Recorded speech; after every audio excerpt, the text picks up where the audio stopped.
What's up, everybody? Welcome to Kinda Funny Games Daily for Monday, March 26th, 2018. I know what you're thinking. You're all supposed to remind me today that my mother's birthday is tomorrow. Don't screw it up. I already ordered it. Already ordered some stuff. Don't worry about it. I'm one of your hosts, Greg Miller, alongside the busiest lady in the business, Andrea Renee. What's good, Greg? Not much. What's good with you? You know, I had a great weekend playing some video games. Ooh. Played Sea of Thieves. Ooh. Played Far Cry 5. Ooh. And now I'm on my way to Los Angeles today to go guest on my friend Tatiana Carrier's show, The T. It's at twitch.tv/the_T. When's it on? It's on Tuesdays at 3 p.m. Pacific time. Okay, very so cool. So I will be there in Los Angeles co-hosting with her. It's a really fun music show. So not about video games. Okay, you talking about Weezer? Maybe. I do enjoy Weezer, but I have a feeling we might be talking about Drake playing Fortnite. Oh, sure.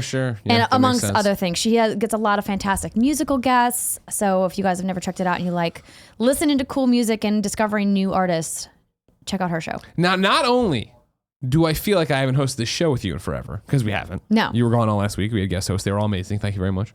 I feel like I just haven't seen you in forever, because even at GDC, we were ships in the night. Yeah. We went to the same events, but we'd miss each other. Yeah, I think I saw you once last week. Was it even that? When? What was I doing? I thought I saw you on Tuesday at some point. Okay. Maybe not. I don't think so. I don't think you saw me at all. I think we kept trying to see each other. It was impossible. I saw Mrs. Miller. Yeah. Like 3 times. She's out there. Yeah, she was hustling last week. Yeah. Have you recovered? My voice is still a little scratchy. Yeah. Still a little tired. Yeah. I still have one interview left to cut, but otherwise good. Yeah. Did you dodge being sick at all? It was very rainy. Obviously, conventions in general. Yes. Hotbeds. I mean, I take vitamins. I sleep. I drink water. Yeah, good. I also have the immune system of a tank. Yeah. I just don't. Well, I just don't get sick of cons. Exactly. For the amount of cons you and I go to, I think that's the thing where your immunity's built up. However, this is the one where I did catch a head cold. Oh. I finally caught up to me. It's been a lot of conventions. You just didn't get it from Joey Noel. Joey Noel had the full-on flu and was on her deathbed, from what I hear. Was she maybe interviewing at other places? Did you Possibly. Lysol the office? And we did that when Nick got shingles, and I feel like that covered us for a year in it, right? You can't keep getting sick. You gotta do it every time. That's not how I understand it. Just get the spray and have Kevin walk around spraying everything. You just don't understand antibodies, and that's what the Lysol gave the office, and now the LaCroix keeps everything else out.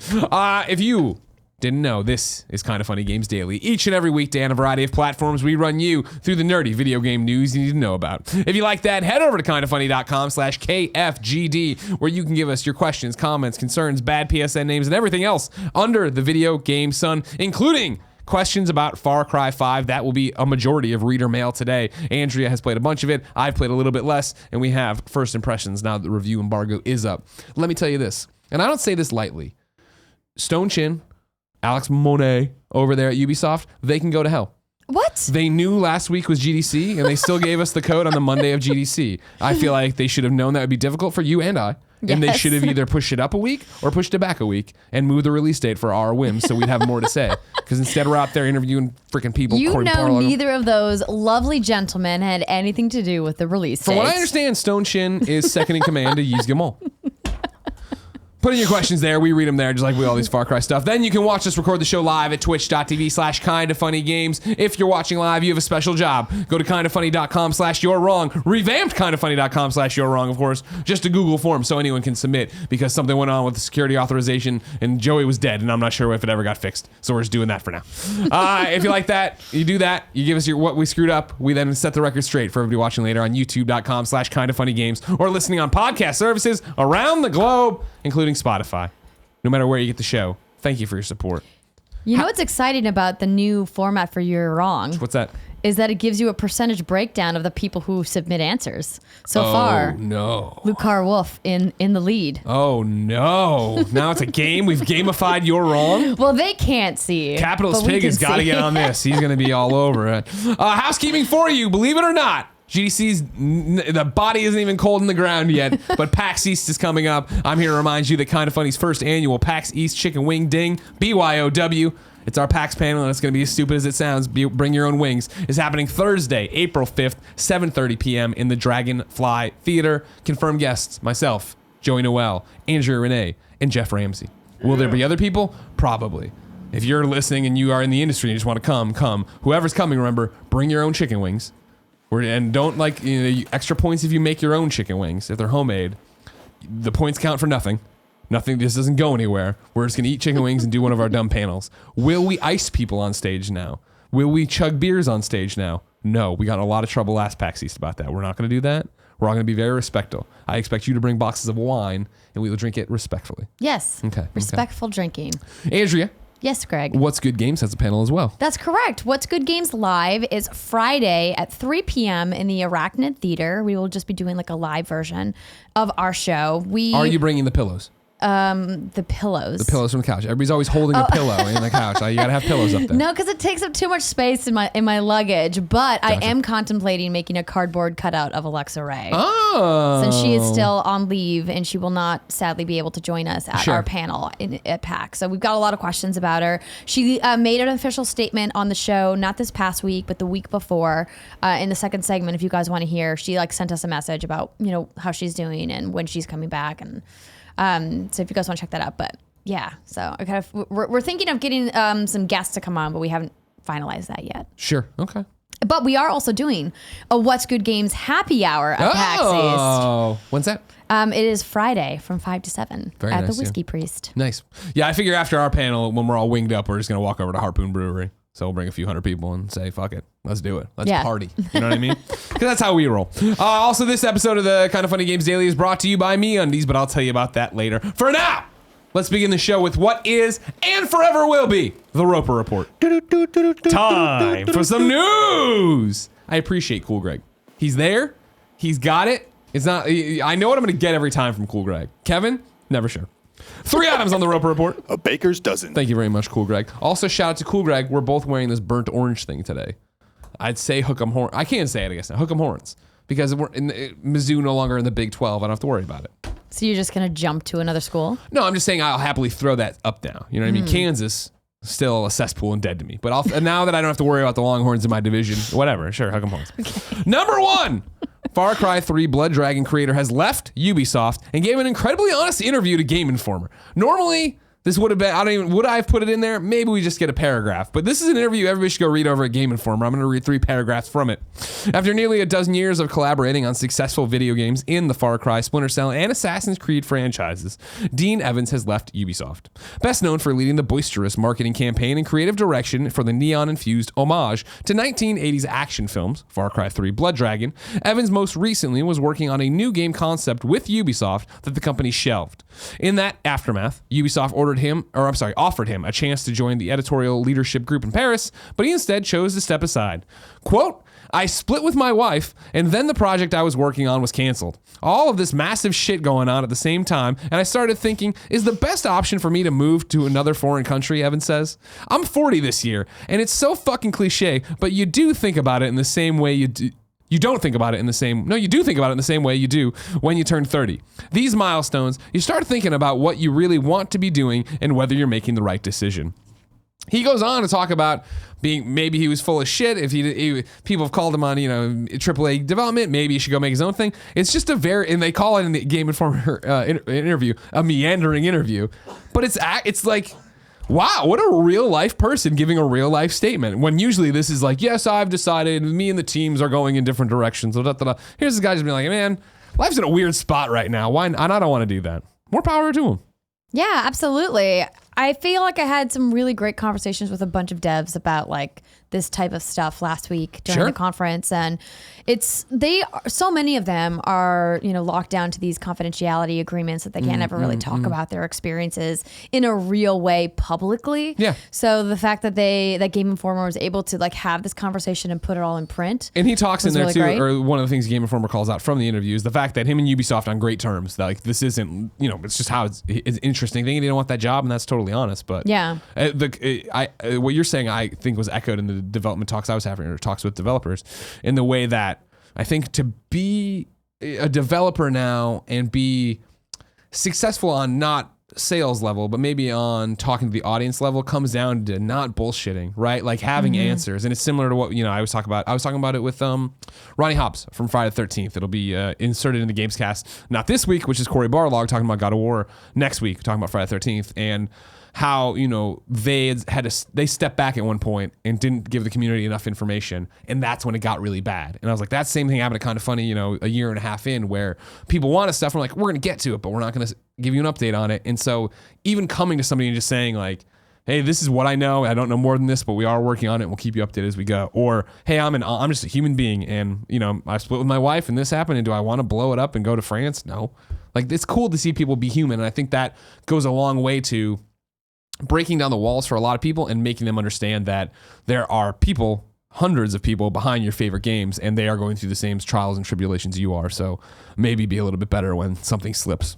Absolutely. Number 2. Pokemon Go editions are incoming. This is via Kotaku. Trainers will begin receiving research tasks later this week, adding new activities and challenges that can be completed for in-game rewards. Some of these rewards will lead trainers to access unique storylines that include discovering the mystery behind the mythical Pokemon Mew. I wait with bated breath, Cool Greg. Pokemon Go's new research will feature, Pokemon Go's new research feature will provide traders with unique activities called field research and special research. Field research tasks can be collected by spinning nearby Pokestops, and they include a wide range of Pokemon-related activities. Special research tasks are story-driven activities that may be requested by Professor Willow himself, and they will unfold as the trainer completes more objectives. All right. Keep going, Pokemon Go. Keep Andrew Goldfarb happy. That's all it comes down to. I want more information on the Ghostbusters game. My little Ghostbusters ghost catching game. That's what's going to be the hotness this year, Andrea. Oh, yeah? It's not going to be that Jurassic Park Pokemon Go ripoff? No, not that one. For sure not. No. Ghostbusters. Who wants to catch dinosaurs? No, nobody. Well, we're already going to have the Jurassic, build your own park game on consoles and PC. We'll be fine. We don't need to worry about it there. Okay. But hey, that's cool. I still think it's really cool that Pokemon's going, or Pokemon Go is going and doing new things. I think so too. I'm actually more excited for Niantic's Harry Potter game. Mm-hmm, mm-hmm. Of course. Cool, no, Greg. No, literally nothing about it. Cool, Greg, what's your hype level for the Harry Potter game? Well, I'm juiced. You juiced? Yeah. All right, cool. Number 3 is one you tossed in, Andrea. Yeah. So why don't you take it away? Oh, sure. System Shock Remake is back in development and is due Q1 2020. So GamesIndustry.biz wrote this up. They said the crowdfunded remake of the sci-fi adventure System Shock is back in production after the developer put it on hold last month. Yay. Night Dive Studios previously told Kickstarter backers it was revising its plans for the updated System Shock, but stressed that the project had not been canceled. At the time, CEO Stephen Kirk made the odd statement that maybe we were too successful when explaining why work on the game had been paused. And that's Stephen Kick, sorry. But he elaborated on this while talking to PC Gamer at GDC last week. Quote, "We understood based on the feedback, especially that we weren't going in the right direction with the game, what we promised to them. That's what really caused the shift in what we're doing now, which is going back to what we established and represented with the Unity demo." So following the success of the crowdfunding campaign, raising $1.3 million, the team switched from Unity to Unreal, an engine they plan to stick with, but the final product will be closer to the original game, with business development head Larry Cooperman saying that the feature creep and the team's desire to put their own stamp on the project, meaning it, quote, "it wouldn't have been true to the System Shock vision," end quote. Night Dive says it plans to ship exactly the game that was promised in a time frame that will get out as fast as we can, but still doesn't expect a release before Q1 2020. So that's 3 years later for those counting than the original release date of Q4 2017. It means the System Shock remake will more than likely arrive after System Shock 3. The Starbreeze published new entry with original developers Paul Neurath and Warren Spector at the helm. I'm glad there's an update. Yes. I'm glad they didn't just ghost, because I remember this when he was like, yeah, we were too successful. Wait, what? Like, what do you mean? Like, I understand that everybody's got to hone in their vision and have something. Right. Here. I mean, this is why producers are such an important role at studios. Yeah. Because creatives are always going to want to keep creating, and then the producer's there to be like, nah, we got time. Yeah. It's like me with Nick Scarpino. It is. He's just letting it all flow out on the morning show. And I'm like, nah, come on, we got it. You are using the term creator liberally at that point. But yes, it is like that. Somebody's got to be there. System Shock is an interesting one because I never played it. But Same. Obviously, when we get to BioShock and everybody else, everyone starts talking about that game, putting it on a pedestal. Mm-hmm. I was and still am interested in the remake, let alone System Shock 3 coming eventually. Absolutely. And I really enjoyed Prey, which a lot of people said had lots of kind of reminiscence items from System Shock. And of course, I likened it a lot to BioShock. And sure. Clearly, System Shock came first. Yeah. So I'm excited to play this once it finally comes out. It'll be interesting to see when we get either of them. Even now saying, okay, Q1 2020. Okay, good. You said one before. And again, what you're saying, you are a creator and you do keep going. Like, will they let it push again? Will they ever really get there? And then also with System Shock 3, a game that got announced awkwardly, I remember, where it was just like, oh, this is happening. I was like, okay. And when are we really going to see that game as well? I mean, nobody knows. Nobody knows. Warren Spector should just stick to Epic Mickey. You know what I mean? Andrea. Yes, Greg. I'm stoked for us both to jump into the System Shock remake and see what it's all about, but it's so far away. It really is. 2020. Isn't it weird to be talking about 2020? It is. Man, we're old people. If I wanted to know what came to the digital mom and grop shops today, where would I go? You would go to the official list of upcoming software across each and every platform as listed by the Kind of Funny Games Daily Show hosts each and every weekday. Yeah. Out today, X-Morph Defense European Assault on the Xbox One. And that's it. Literally one game. Monday is a slow day. Tomorrow you'll be inundated. Then new dates for you. Hellblade, Senua's Sacrifice is coming to Xbox One, including an enhanced edition for the Xbox One X version. Good to know. Oh, I should probably give the actual date for that. I was going to get there. I wrote that. Well, I remember I wrote that in there and I didn't write the date down. I want to say it popped over the weekend, right? It did, yeah. So I got a press release about this. But let me just pull up the date really quick.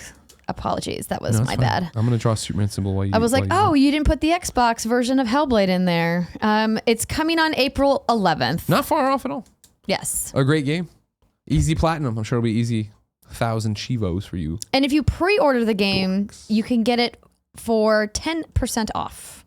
Oh, nice. That April 11th date, let me just double check, might be Europe. I think it might be coming. No, it's all territories. Okay, just wanted to make sure. At some point, too, can we talk about your nails? Oh, sure. What has happened? Are these Easter eggs? Easter nails? Well, they're kind of like spring colors. Okay. I didn't want to do like straight Easter because that'd be a lot of They're pastels. pastel, yeah. If you're, they have some pastel. You guys if you're an audio can't see because listener. they're kind of far from the camera. It's pink, and then like a peach sparkle, and like a what kind of blue is that? It's a darker blue. Yeah. Yeah. It's kind of like a slate blue. Oh, all right. Look at that. That was a good use. Good deal. Deals of the day for you. Monster Hunter World is $36. They're fucking getting you with that extra buck.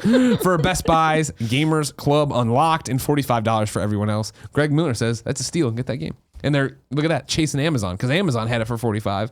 And now Best Buy's like, fuck y'all, we're doing this.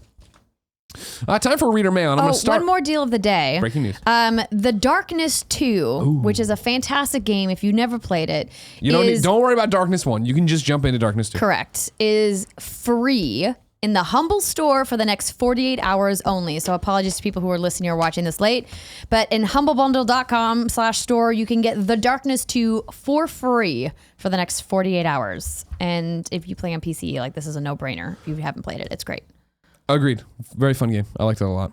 We're going to jump into reader mail, which is going to be brought to you by somebody, but I want to point out we're jumping in. I'm screwing up the order here. We're going to jump right to the Far Cry questions. All right. This is where we're going to start. Sure. But you're going to do this first, right? Of course. Oh, no. I already mentioned the ad. Yeah, the ad's coming. Don't worry. I'm just letting you know. I'm telling everybody who just jumped to this time code. Greg, I am ready. Andrea's ready for anything. You know who else is ready for anything? Me, because I wear MeUndies, our sponsor. You want to look good in your underwear and be comfortable, right? Don't sacrifice style or comfort. Check out MeUndies.com. They are the perfect balance of comfortable fit. Every month, they have new and exciting prints, and they arrive at your door in a fun bag. I am Greg Miller. I wear MeUndies only now. I've made a big deal about this recently. Threw away the rest. I had, the one set of MeUndies and the one set of the other ones. Threw away the other ones. I don't like them. Why? And again, MeUndies pays for this ad time. I have to pay for the underwear, though. I want you to know, because I like them that much, Andrea. They're soft. They are super, super soft. Do you wear these? Does John Drake wear these? John only has one pair so far. John Drake, why are you screwing this up? They're soft. I They're don't great. know. They have cool patterns on them. They're fun. They did the matching pair for Valentine's Day. That's which is the cool. one we got. Yeah. Oh, there you go. See, you only got one though, huh? Yeah. Do you coordinate on like the calendar on what's going to be matching MeUndies day? No. MeUndies uses lensing micro model. I know you guys have written in several times to tell me how to pronounce this. I forget it. In their underwear, it's a sustainably sourced, naturally soft fiber that starts with beechwood trees and ends with the most amazing fabric you've ever experienced. MeUndies' adventurous prints and designs are all limited edition, and new patterns are released every few weeks. But most importantly, there's a 100% satisfaction guarantee. They guarantee you will love the undies or your money back. So MeUndies has an exclusive offer for my listeners. For any first-time purchasers, when you purchase any MeUndies, you get 20% off and free shipping. MeUndies is so glad you're gonna love them. 100% satisfaction guarantee, as I've said. To get your 20% off your first pair, free shipping, and a 100% satisfaction guarantee, go to MeUndies.com/gamesdaily. That's MeUndies.com/gamesdaily. Andrea, Renee, as I have stated, Stone and Alex at Ubisoft are sons of bitches. Are wonderful people. Just some of the worst people I've ever met. Just fantastic human beings. If I ever see them in the streets of San Francisco, I find kindest guys rocks. you've ever met.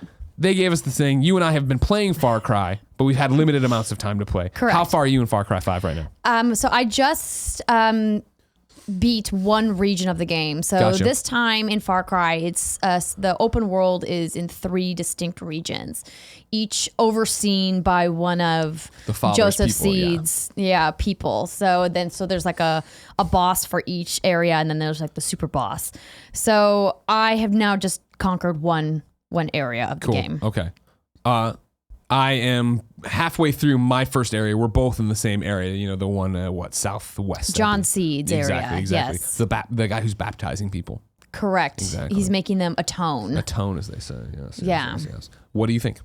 So far, I'm really enjoying my time with the game. It feels very much like Far Cry in a great way. Mm-hmm. The gunplay is great. The upgrading system feels a lot more customizable based on your play style than it has previously. I like that they have really refined the crafting system, so you're not constantly having to go hunt for animal pelts to get specific upgrades. Instead, they're now perks that you get, and you get perk points by completing challenges and story missions. I'm a big fan of how they're doing perk points. Yeah, same. So like what it is you go into your main menu and you have a list of basically side objectives that aren't quests, but like some are hunt a deer, get this many total kills, kill this many people with an assault rifle.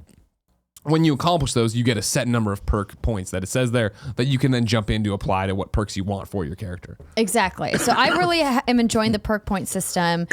And I think that, as far as like mechanically, it feels very much like like a polished version of Far Cry 4. Yeah. That said, they're not really doing a whole lot as far as innovation goes. Like there isn't like a big giant new mechanic for Far Cry 5, which is not a bad thing. It's just if you were looking for that, then you're probably going to be a little disappointed. Right. I think if any of these PR hacks, Stone or Alex, walked in here right now, I think they might try to argue, not they, I mean Ubisoft, the developers, whoever, might try to hang their hat on the people for hire, right? The guns for hire. Having Boomer, That's having the definitely sniper. like the new thing. Yeah, exactly. But even that is, and granted, I'm super low level in the game. Last night I played maybe 2 hours. I'm having a great time. Maybe an hour and a half before that on Monday, before we caught up with me and I went away over the weekend. I'm like, oh yeah, Boomer. I'm not even thinking about him yet. I'm sure as I get further and get more tactical, I'll have to start thinking about who I want to bring where. As much as I love Boomer, not only as a character, he's only useful for like one thing. Like his marking enemies? Yeah, his ability is like. to like mark enemies. Just like D-Dog. What up? Metal Gear Solid 5. Yeah, and other than that, he's like, I find him incredibly distracting because much like Dogmeat and Fallout, like I hate seeing him like go down. I'm having to go like revive him. Yeah. Like hearing his like the dog cry. Yeah. Like when he gets like hit, I'm like, I can't. But it's then you like just come so over and you pet his belly and he distracting. gets right back up. Yes, that is the bonus for him, is that his cooldown is quicker because you can revive him, and he doesn't ever like die. Yeah. Unlike your human counterparts, which do die, and then like the respawn takes forever. But you can use perk points to shorten Cool that the stuff down. respawn time for. What did you for your focus on friends. putting your points into so far? Health first and foremost, Yeah. because like, man, I had to drop it down to easy because I was like, this game is just giant. I need to get through it. Sure. It's still really, really challenging. Yeah. I feel like it's harder than previous Far Cry games. And I don't know if that has to do with AI design, if it has to do with me just not approaching certain outposts the right way, or if the NPCs are just much more difficult to take out this time around. What I've gone around to is, I think for me personally, like I always, obviously speak to that, taking down outposts, the place where you got to go mark everybody, then go in and take them out. I think that is just as hard or easy as it was in other ones. But the thing I'm running into and finding like, fuck, for real, is the amount of patrols that come by. RJ writes in and says, "Hi, Andrea. Because you tweeted this out. I did. Good job. Thanks for supporting the show. Is there a problem with the enemy spawn points in Far Cry 5? I've heard some reviews criticizing this part of the game as at times patrols get too annoying. I would really appreciate your opinion on this matter. Thank you. RJ, I'm not Andrea Renee, as you may know. Even though red head, red shirt, just saying. I totally agree with this, where like, Christine, hanging out with Christine over the weekend. So that's why it's on my mind. Last night I'm sitting there and I'm thinking back to when I was playing the Far Cries and she'd be around or watching or seeing it, right? And then this time watching this one, I was very much like, oh, Jen was like, can I watch? I'm like, yeah, sit down and watch this. Like, the story's real cool. Everything that's happening here is real cool. John was watching me play too all weekend. And so I was like, let me get to a story part like I used to back in the day to show stuff off. And it was like, oh, well, the next story's over there. And granted, I'm super early. Next part's over there. I start walking, right? And a patrol comes up. All right, fuck. I try to kill them. As I'm fighting that patrol, another fucking thing of patrol, and I'm like, all right, cool. And then somebody else walked over and killed me. And I was just, and Jen's like, this isn't fun. I'm like, it is. I'm super early. I've cleared nothing, but for those first steps, it is.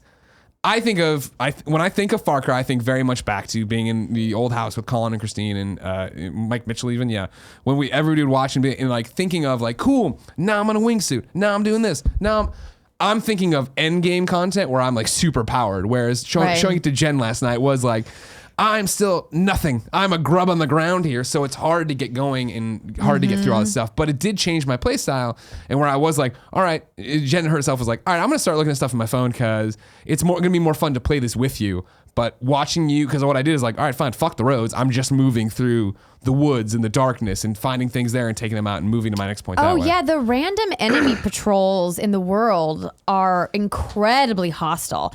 I feel like in previous Far Cries, even though most of the enemy NPCs would always interact with you in a negative way, this in particular, like the NPCs are like incredibly aggressive in a way that it feels like they're more so. And I don't know if it's just because it feels like you're in an active war zone, kind of. Yeah. Because the opening cinematic really sets the tone for just how like messed up this region is. Hope 100%. County is just like really under the thumb of this dictator in a way that feels like a little bit more nefarious than previous villains have. And I had tweeted about the villains this morning. They just feel like a particular brand of evil, and their followers have a craziness to them that makes them really, difficult to deal with. Not to mention that half of them are like hopped up on some kind of drug, this bliss drug that you're going to find. Yeah. But I agree. And then also like some of the respawn points where if you die and they spawn you back in, like I've gotten spawned back into active firefights before, and I'm like, this is not fair. Like, cause now I'm just like right back in getting shot, and until you level up your health or make sure you're always wearing body armor, I mean, you go down really quickly. It's like 2 or 3 shots and you're dead. Yeah. So you have to really be running away all the time or finding cover and that's the playing thing. Smart. Yeah, I mean, for me, I started putting the perk points into immediately like, okay, cool. I started unlocking stuff just to get to, okay, cool, now I can have an extra weapon. Because I love having the bow and arrow for stealth when I want to infiltrate, but... that was after health, that was like the first thing I needed to unlock. When it pops off and it's like, they know you're there, which is, it feels like it's happening to me more than it did in other Far Cries, which is good. I like the variety. It's like, well, this bow and arrow is not helping me as they're running and shooting me with a million different guns. It's sad that I haven't been able to use the bow and arrow as much as I want, because I love that weapon in Far Cry, but it's really ineffective against a lot of these enemies. It's definitely, there's what I like. So this is such a complicated thing to get to, right? Is I do feel like you were talking earlier about gun customization, how that's cool and how you're not crafting as much. Because before it was like, man, I want a new, thing for more arrows or whatever. So I was hunting all these different things to get more arrows. Whereas now, that stuff, extended mags, all that jazz for your guns is through the point system, the dollar system. You go to the store and you can, buy what you want, put on the customizations. I have this, assault rifle that now has a scope, an extended mag, and all this, and a suppressor. And what I like about it, but what's different, I feel, and maybe I'm wrong, and somebody will correct, or not. It's not a you're wrong thing, but maybe I'm just missing the boat. is that I feel like this time around, it is very much like, cool, what's the next mission I want to do? Oh, I'm going to go take down this cult outpost. On the way to it, I'm going to hit up the gun store because that's where you select, and if you already own the gun, you equip it there.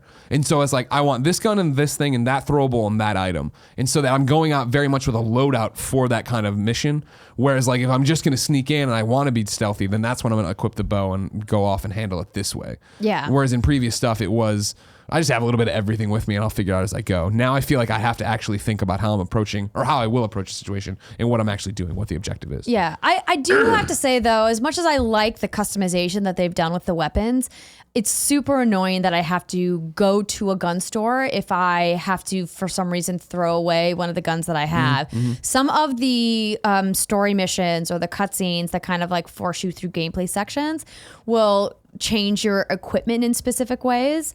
And to me, if that's the case, after I'm now then like kicked out of that and back into the open world, I should either be able to like get all of the gear I had back that I started with, or I should be able to like instantly get it. And now obviously you're going to unlock fast travel points, yeah, but you don't always want to be fast traveling back to a shop just to equip the gun that you just bought. Yeah. The vehicles in particular, it's incredibly frustrating. For example, I did the very popular Testy Festy side quest, which everyone's talking about. And when I completed it, I was playing co-op with Brandon Jones from Easy Allies. What up? Love and respect. And so I make a cameo in the Easy Allies Far Cry 5 review, which is up today. And so we were playing and he was in my game. And so we finished the quest together.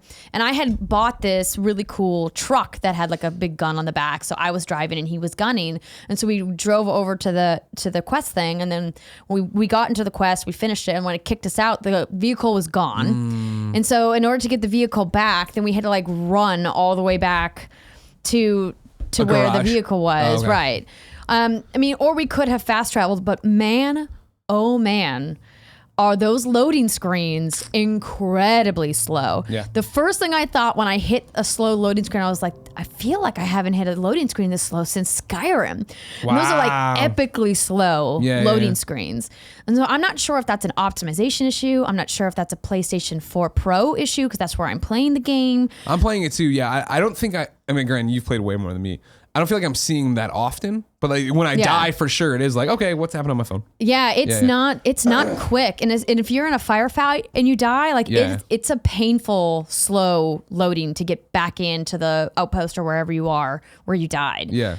So I'm hoping that maybe they can patch that so it's quicker, or maybe if you guys are playing on other platforms, if you're playing on Xbox One or PC, write in and let us know how your loading times are, because like, I was shocked by how slow they were. My thing is I'm still seeing a lot of just weird bugs in it. Where yeah, it is my like, game has locked up like 4 times. I haven't had that, but I've had it where when I was running through the woods, I came over a hill and then there was like nothing and then it all popped in. I was like, all right, let's pop it. And then it went away again and came back and then went away and popped in. I was like, okay. And then another time I was leaving, what's the Falls? What's the town? Falls End. Falls End, thank you. I was like, all right, I just liberated them. That's cool. I'm going to move on. What's out there? Oh, these guys are holding some people hostage on the road over here. I started walking towards them and I'm marking them with my binoculars. And then I looked over, saw in the peripheral vision, I looked over, there was another guy marching with, doing the marching thing where there was a cult VIP marching with, and I was like, oh, okay.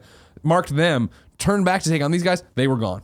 The entire event was just gone. And like I looked over and I turned for like a few seconds, came back and it was gone. And I was way closer to them and I looked at my map and I still had the waypoint I set, but nothing was happening there. I'm like, no, that kind of sucks. Yeah, I've had the waypoint disappear on me several times. And like these are small little issues that I think they'll hopefully patch. And I can't wait to get home and play it tonight. It's not like these are Yeah, exactly. Have you heard if they're doing a day one patch? I assume that they are. You'd think so, yeah.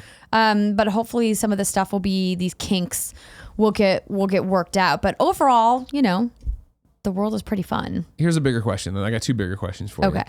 Based on stuff you said already too. Matt writes into kindoffunny.com/KFGD just like you can and says, what's good?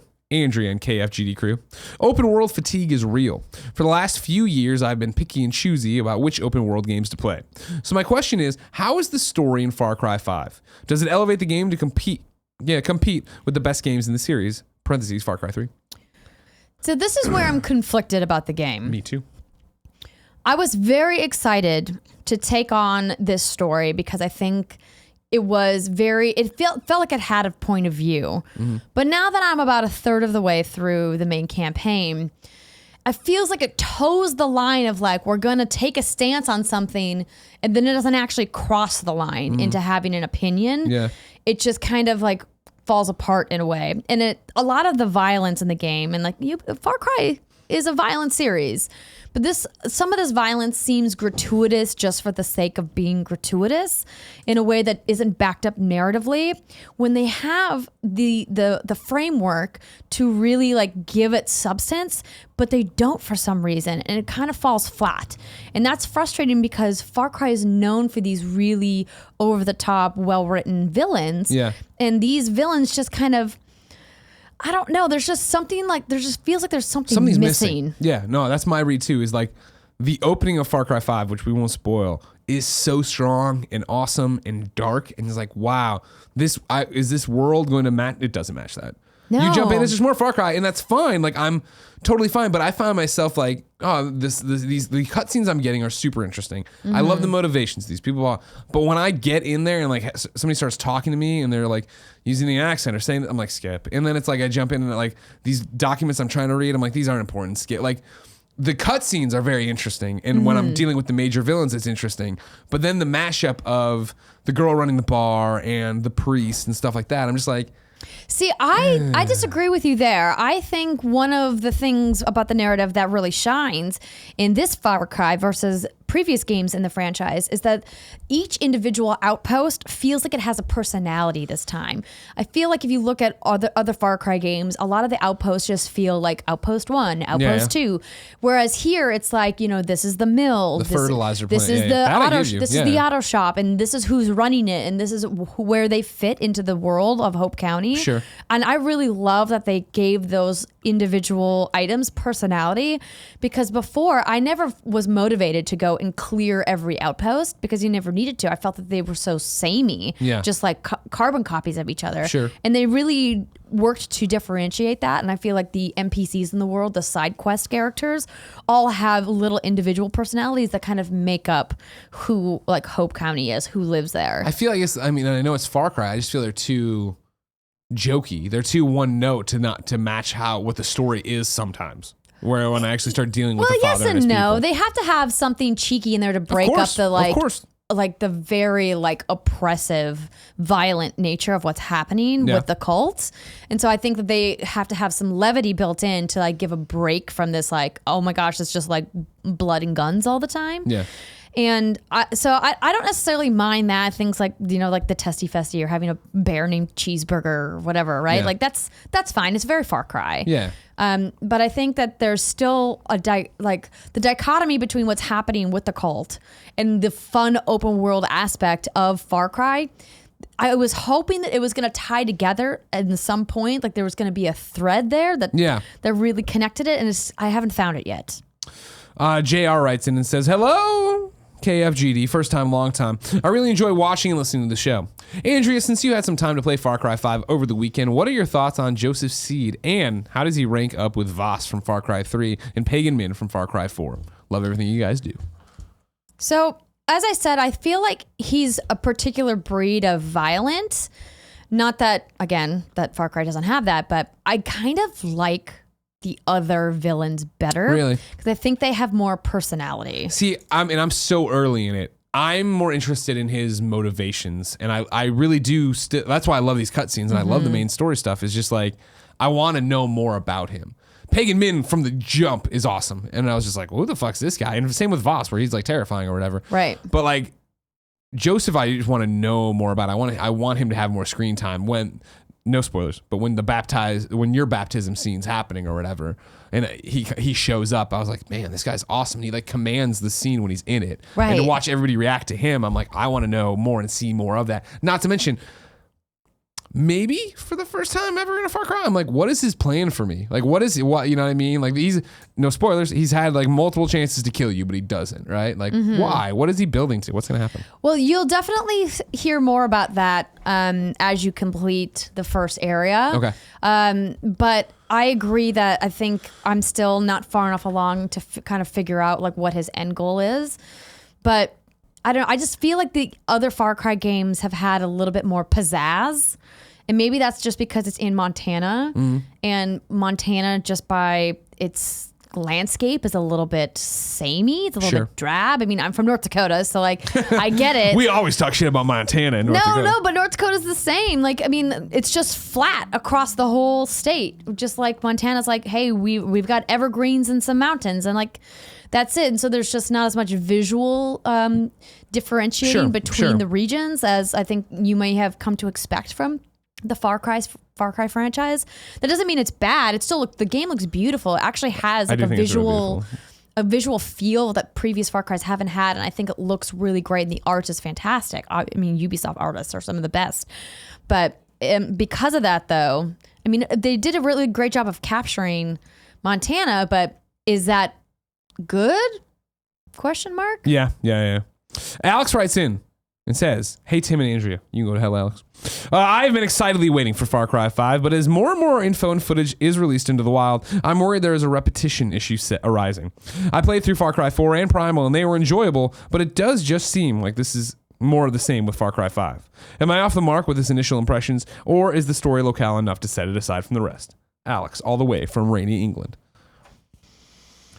For me, and this is going to be blasphemy, I understand, Far Cry in a lot of ways reminds me of Telltale games, where I feel like, you know, when Colin and I would talk on PS I Love You, and he'd be like, oh, I'm not going to play that, it's just the same. I'm like, well, I don't think you need to play every Telltale game. You pick and choose the ones that speak to you, right? And so since I fell in love with Far Cry at Far Cry 3, Far Cry 4, I was like, oh, this is more of the same as 3, but refined. Primal's the one I started, and I was like, oh, this is all the other Far Cries, but Primal. I'm good. I'm not interested in this era, this landscape. I wish you the best. I know it's going to be fun. Whereas for me, Far Cry 5 being set in America, having this cult influence, like, oh, man, you're checking a lot of different boxes for me that I don't think, as much as I loved Far Cry 3 and 4, they didn't necessarily do in terms of this, that, or the other. So it is samey, but are the sparkles they're putting on it, is it the things they're putting in there, the accoutrements, is it enough to get you interested? The accoutrements are very good in Far Cry 5. I love all of the customization options that they have added from a cosmetic standpoint, because it makes you feel more of an attachment to your game and to the car that you're using, or the boat that you're using, or the outfit that you've put your deputy in, the hairstyle that you've picked. The specials on the guns, and they have these awesome paint jobs where you put your own paint jobs. I'm like, yeah, that's pretty cool. I do want that. So that to me makes it better from a gameplay standpoint. But I mean, there is still a lot of stuff in Far Cry there. I mean, the hunting and fishing are fun mechanics. Doing all of the little side missions where you're rescuing, you know, the hostages that returns, those are great. The sandbox element of Far Cry is back, and it feels better because it doesn't feel as weighted down. There's still quite a few things to get distracted with when you're driving from mission to mission. Yeah. But it doesn't feel like it's overwhelming, because sometimes, I've said before, when you open the Far Cry map, when you've like unlocked all the, like, here are all the different collectibles and everything that's on it, like you look at it and it's just a sea of icons. And this doesn't feel as bad. I mean, obviously there's still a ton of stuff to do, but yes, it's the same, but it's still really good in that way. Got attacked by a turkey last night. Almost killed me. So did I. Yeah. I didn't want to kill it, but it attacked me first. Final question I'm going to give to Oliver, or at least for this, for kind of funny Far Cry 5 stuff. How fun is it to play alone?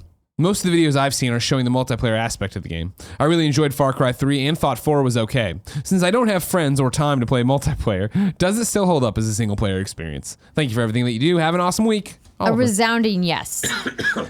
Far Cry was always designed to be a single-player first-person shooter, and it is fantastic to play solo. It's the only way I've played, and I'm having a great time, and I'm excited to get home and do more and explore my map and da-da-da-da-da. How is co-op working? Because co-op was the question. Played it, me and Andy did party mode, well, you can get it there too, youtube.com/kindoffunnygames. But it was fun, but then it was the whole thing of, cool, if you join someone, you keep your XP, but you don't progress the story. And it was like, okay, like, is that worth my time? Were you having fun? Did you jump into Brandon's game? No, he jumped into my game because he got the review out, so he was pretty much finished with the game. Okay. So I didn't want to like see all the late game stuff. So he Gotcha. came into my game and it was really easy. It felt really flawless, and he was able to go through all of the story missions with me. So there are certain points where he would just be watching the cutscene that I was watching. But what was great about that is that it didn't like disconnect us at all. And obviously the vehicles are fun with a friend. Taking on outposts are more fun with a friend. Sure. And it really felt seamless in that way. But definitely not necessary. So a nice added value, but not essential. Okay. Andrea, Yes. let's push into one or two questions Okay. that are not about Far Cry 5 for the one person who didn't want to hear anything about it but stuck through this, and we thank you and appreciate love and support. Sure. I am going to give you a clock check. I see it. Okay. 13:03. What? You're 15. I'll get you out of here at 10. Let's just do one, all right? You got it. And you get the choice. We can talk something about Metal Gear, something about Borderlands 3, or something about cancer. Well, I don't know much about Metal Gear, so I'll let you pick from the other two. Ooh, I know a lot about cancer. Do you want to talk about cancer, or do you want to talk about Borderlands? Well, Borderlands is just like, is it going to happen this year? You think we're going to see something at E3? Yes. I think we'll see something I think this we year. see something at E3 as well. I don't know if it's coming out this year, I doubt that heavily. but I think we see something this year. It's on somebody's stage at E3, I would say. Yeah. Yeah. There you go, Brian. Your question's answered. Now we're going to jump over to Amiad, who wrote in to kindoffunny.com/KFGD, just like you can, and says, "Hi, Greg. I have an important question that if you have a chance to answer either on the show or off, I would greatly appreciate. I am a medical student at GW School of Medicine, and one of my big career goals is to unite the gaming world and the medical world to improve medicine and the healing process. My question for you. When you were battling cancer, did video games play a role in your recovery? And if so, could you talk about how they impacted you? Second, I am in the medical world and have the tools to bring about change in this world. Recently, I've been doing research with a VR application to help patients improve their vital signs. I have a deep passion for video games, but I do not have an in to the video game world to properly begin bridging those two fields. Do you have any suggestions on how I could begin making connections with people/developers in the industry? Any advice would be great. And if you have any interest in getting involved with this, I would love to speak to you further on the topic. Thank you. Thank you for all the hard work you do. It's kind of funny. Amiad, for your second part, I think there's a lot of different ways to get involved. You're talking about VR. I would identify VR developers that are doing cool stuff in the space. Tweet at them. That's the easiest way. They have contact forms on most websites as well. But you can find developers who are passionate about VR and talk to them there. Yeah, I would say if you go to the websites of the companies you want to work with, if you hit the About Us or Contact, they almost always have a media or press contact. Those are the easiest people to get a hold of. Yeah. Tweeting is also good depending on how robust their community management staff is. But getting to their PR or media liaison is probably the quickest way to get access to things. Yeah, and they're going to be wanting to talk about this topic, so there's something there. So yeah, talk to them for sure. In terms of when I was battling cancer, did video games play a role in your recovery? And if so, can you talk about how they impacted you? Of course they played a role in recovery. I mean, video games are, what I'm all about, so they were a big part of it. There's a whole shtick on youtube.com/kindoffunny for my cancer panel where I detail every in and out of my cancer stuff, and I talk about it there that, I thought I'd be racking up platinum trophies left and right at chemo, and it did not work that way. Chemo puts you on your ass, and every time's different. And yeah, I played very little video games at the actual cancer stuff.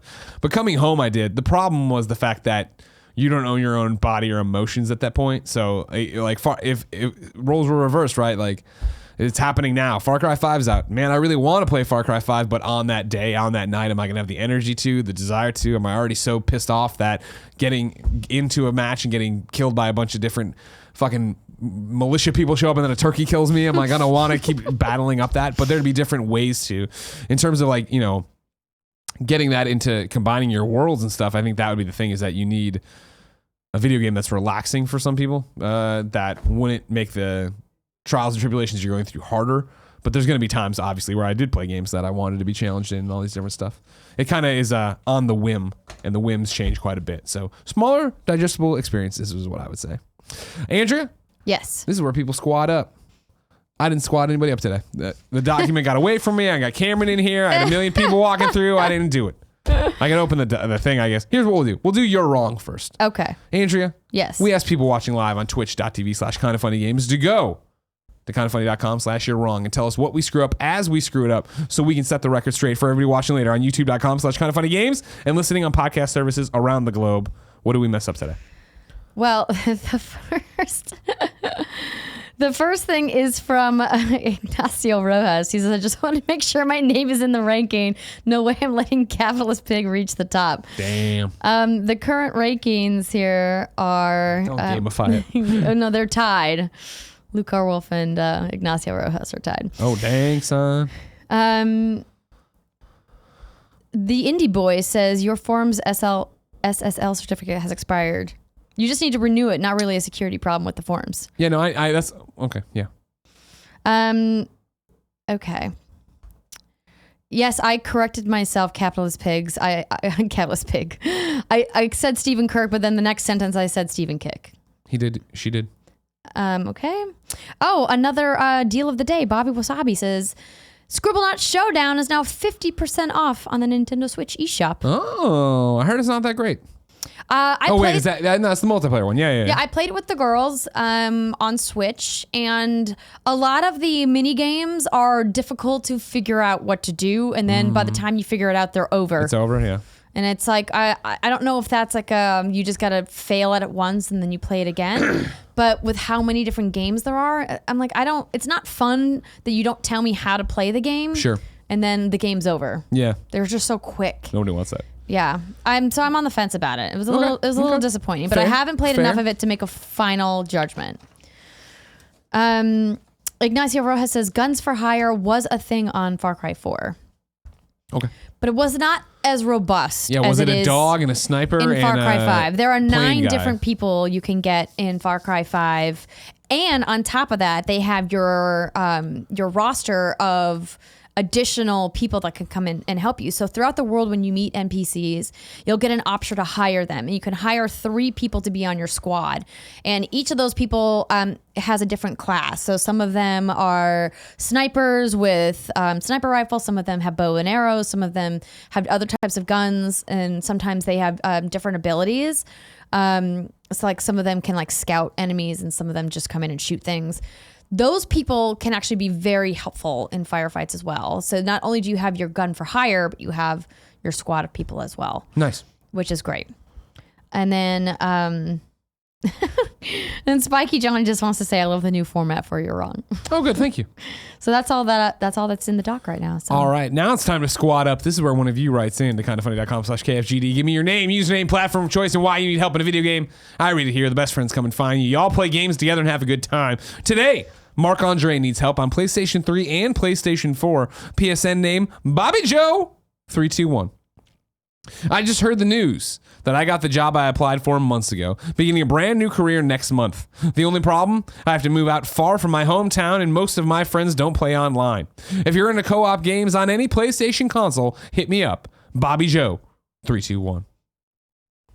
Ladies and gentlemen, that's Kind of Funny Games Daily, a full 4 minutes before Andrea Renee has to get out of here. If you like the show, that is, you need to be part of it. Kindafunny.com/KFGD. Watch it live on twitch.tv/KindaFunnyGames. Watch later on youtube.com/KindaFunnyGames, or listen on podcast services around the globe, including Spotify. Tomorrow, Tim Gettys joins me for another episode.